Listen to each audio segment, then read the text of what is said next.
Hi everyone, Gil at CloseCallSports.com. Hope you're doing well and you're staying safe during this extended pandemic. You know, the virus disrupts many things, but one thing it can't stop, apparently, is Texas high school football. You know, something else that it can't stop are the fine people at Out West officials from supplying referees and umpires throughout the nation with all sorts of equipment, uniforms, and other officiating accessories. Visit OutWestOfficials.com. Whether you're in season right now, you're waiting for pandemic restrictions to ease, they'll get you stocked up and ready to go when it is your time to go. Now, back to Texas high school football. It's a sad story. It's another player attacking a referee. Where have we heard this before? We've covered a lot of these incidents.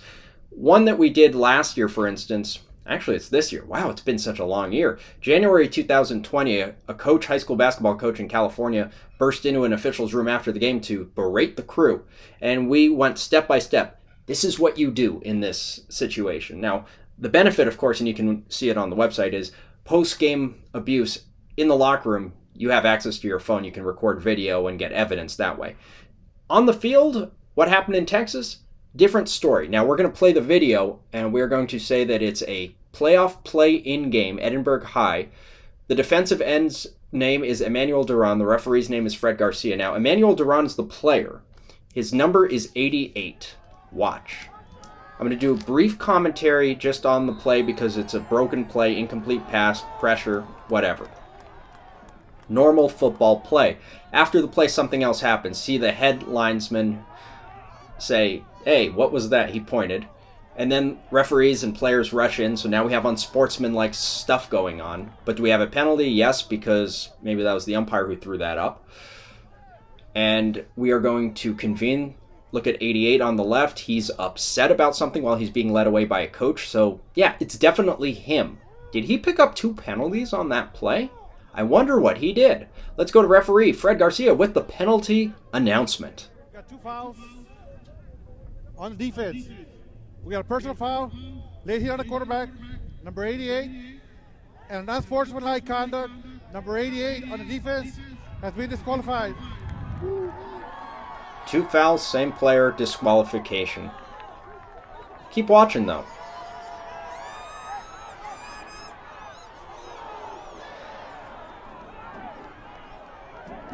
As 88 is led away from the play and the referee lies on the ground, they're going to eventually bring a card out for the referee. This is not good. Let's talk about what happened. First of all, most of these incidents where a player attacks an official occur after an unsporting event. Now just watch this. You see on the video that the head linesman's coming over there and intercepts game management and now is also talking to a police officer. It looks like a police officer. And says, "That's the guy, number 88. That's the offending person." The officer positively identifies that person and then leaves, potentially to talk to a supervisor or a partner or something. What's going to eventually happen, they're going to come back and escort him off the field.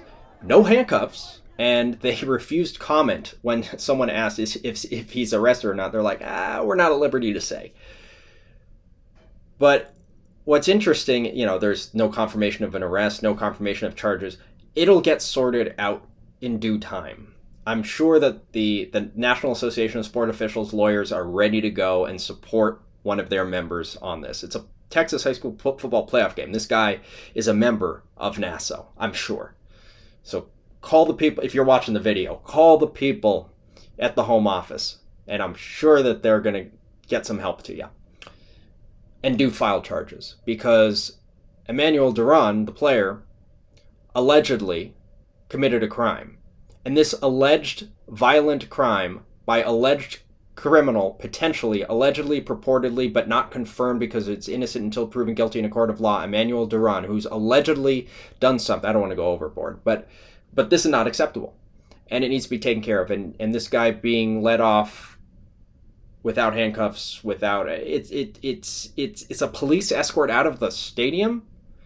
It doesn't look right. That should be an arrest on the spot. Alleged crime committed in a police officer's presence. Why are they even there? Okay, anyway, I digress. I don't want to second guess police tactics, but you know me, I do my research. So back in 2007, maybe I have a reason to second guess police tactics in Texas high school sports. Because in 2007, Euless Trinity high school player Eric Fieilo attacked an official in a similar manner, blindside hit during a playoff game, the last game that guy had during his senior year. As a result, he was sent to an alternative school. He lost his scholarship offers, but he was not charged with a crime.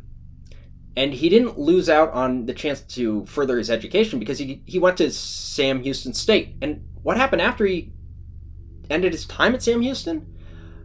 This alleged criminal who was not charged with any crime, Eric Fieilo, got a job with the Euless Police Department. So if it's okay with the police to hire people who go around battering other citizens, allegedly, do we have to do retraining? I don't know. This is above my pay grade. The point is that if this happens to you, just keep in mind that there are several steps that we take. Number one, document. Now, it's a little tough when you are the victim of a blindside hit and you were laying on the ground injured, not knowing if you are going to be okay or not. And that's where crewmates come in. The head linesman does a fantastic job here alerting game management, which I believe the first guy was, and then the second person, looks like he has a badge, is a police officer, to what happened and the alleged suspect. Fantastic job. You picked up your crew. Now, if the police don't want to arrest the guy, that's on the police for being negligent. But you have you've done your job. You've protected your partner. And your partner's getting all the medical attention, all the attention that is needed in the center of the field. Now, it could be really bad, and they brought the card out for him, but fortunately, he was able to walk off the field on his own power, reportedly. But he still could be quite injured from this. And if so, again, if the referee from this game, Fred Garcia, if you're watching, please call the Nassau people, because I'm sure they're going to send a lawyer your way, because they want to help you. You're a member of the National Association. I'm sure of it because it's a Texas high school football playoff game. They're going to help you. Or one of the organizations that you're a part of. I'm sure that you will have the resources. The point is, file charges. I really could care less. Oh, this guy had a future in football. That. Yeah, everyone has a future until they go and commit a crime against another person. And if it's a violent crime that hurts the other person, and I just want to instill the importance of following through, filing the charges here. And I don't blame you if you don't file the charges. But if you have the option, please do. Stand up for officials, stand up for the profession. And again, it's a lot to ask for. And I don't fault anyone for not wanting to file charges. But Eric Fieilo is a cautionary tale. This guy blindsided an official in a football game, committed a crime, what could have been a crime, had charges been filed. But instead, we get this puff piece by Nahid Rajwani about how this guy is a reformed footballer who is now a cop in the same police department that he theoretically could have been arrested by for committing this alleged crime. And they paint this thing, this alleged criminal violent act, as, what does Rajwani say it is? Quote, his most embarrassing moment. Not one iota of this article is devoted to seeing how the official is doing, the victim. Not one part is checking in with the guy who was injured from this attack. But we don't even see him say sorry to the guy. This is a redemption story for a poor kid who was a criminal, but not really, because it was a mistake. It was an embarrassing moment. If you file charges, maybe the puff piece doesn't get written. Maybe the potential alleged criminal doesn't become a cop in the same place where he theoretically could have been arrested. Now, I don't fault anyone, and I said this before, for not following through. My biggest regret when I was the victim of violent crime during a sports game was not pressing the charges. Now, I filed the police report, and the police definitely got the suspect on record, but I didn't follow through because I didn't want to relive it, and it was painful. And it was just too much. I didn't want to have my suspect to have my information, and I just didn't want to deal with it. So I let it slip, and they dropped the case. I regret that. And I don't want you to make the same mistake. We need someone to stand up for sports officials.